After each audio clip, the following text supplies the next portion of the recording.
Ólafur, þetta endar, já, svona nokkuð öruggt, en þið eruð bara í ströggli með þær alveg fram í bara 3. leikluta.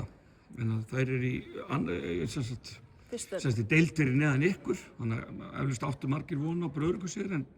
Já, vissulega, en þetta alltaf bara bikarinn, skilur, og mæta allir til að vinna, þannig að ég veit ekki hvort að við höfum búist við einhverju öðru, en við allavega náðum okkur upp úr þessu í seinni hálfleik og unnum með 20. Þannig að, já.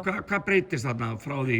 Það er svona bara lok 3. sem þið búið til svona 10 stiga forskot, en fram að því þetta bara í járnum. Eitthvað sem að Lalli kokkaði upp? Nei, við bara hættum að væla, skilur, og heldum bara áfram. Þú veist, við vissum bara að dómararnir verktöður um okkur í liði, skilur, frekar en þeim. Nei. Þannig að við tókum bara settum í gír, skilur, og fórum, já, komum svo upp.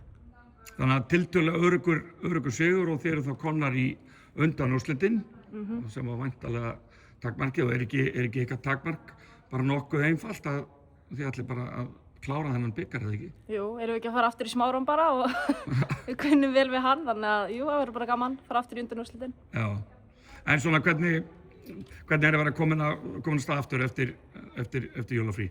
Bara mjög gott, sko, bara spennt fyrir framhaldinu og það er bara langt tímabil framöndan, skilur. Og já, við þurfum bara að vinna í okkar hlutum áfram og verða betri og betri með hverjum degi. Og eigið væntanlega eftir að styrkjast, þið ætla sagt Emilí ennþá náttúrulega, þannig að væntanlega mun hún styrkja ykkur þegar hún kemur, en þangað til þá bara eru það á góðu róli og... Já, klálega. Til lukku með að vera komin í undanúrslit. Takk fyrir.